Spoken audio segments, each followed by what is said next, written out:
বিএনপির সবচেয়ে আলোচিত নেতা লুৎফুজ্জামান বাবর ২০০১ সালে খালেদা জিয়া সরকারের স্বরাষ্ট্র প্রতিমন্ত্রী হয়েছিলেন তিনি। একই সাথে বিএনপির ভারপ্রাপ্ত চেয়ারম্যান তারেক রহমানের বন্ধু ছিলেন বাবর। বাংলাদেশের এক সময়ের প্রভাবশালী ব্যক্তিদের মধ্যে অন্যতম ছিলেন লুৎফুজ্জামান বাবর।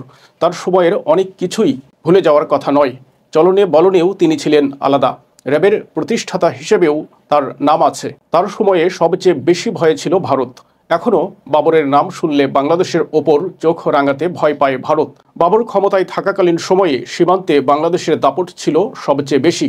ভারতের সেভেন সিস্টারকে অস্থিতিশীল করতেও তার ভূমিকা ছিল। আর তাই এত বছর পরে এসেও বাবরকে হালকাভাবে নিতে পারে না ভারত। লুৎফুজ্জামান বাবর ১৯৯১ সালে পঞ্চম জাতীয় সংসদ নির্বাচনে স্বতন্ত্র প্রার্থী হিসেবে নেত্রকোনা ৪ আসন থেকে সংসদ সদস্য নির্বাচিত হন।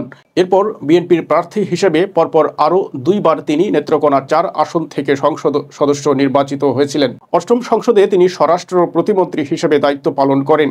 এরপর থেকে নিজের প্রভাব দেখানো শুরু করেন তিনি। সে সময় ভারতের চোখে চোখ রেখে কথা বলতে পারা একমাত্র বাংলাদেশি মন্ত্রী ছিলেন বাবর। তার সময়ে ভারত বাংলাদেশের ওপর কোনো আগ্রাসন চালাতে পারেনি। শেখ হাসিনা সরকার ক্ষমতায় আসার পর তাকে একাধিক মামলা দেওয়া হয়। এমনকি ১০ ট্রাক অস্ত্র চোরাচালানের মামলায় যাবজ্জীবন কারাদণ্ড হয় তার।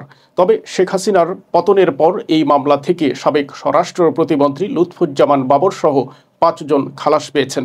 গত ১৪ জানুয়ারি মামলায় আসামিদের ডেথ রেফারেন্স ও আপিলের ওপর শুনানি শেষে রায় প্রদান শুরু হয়েছে। বিচারপতি মোস্তফা জামান ইসলাম ও বিচারপতি নাসরিন আক্তারের সমন্বয়ে গঠিত হাইকোর্ট বেঞ্চ এ রায় দেন। বিএনপির এই নেতার এটিই ছিল তার বিরুদ্ধে সবশেষ মামলা। ফলে এ মামলায় খালাসের পর তিনি দীর্ঘ ১৭ বছর ৭ মাস পর ১৬ জানুয়ারি মুক্তি পান।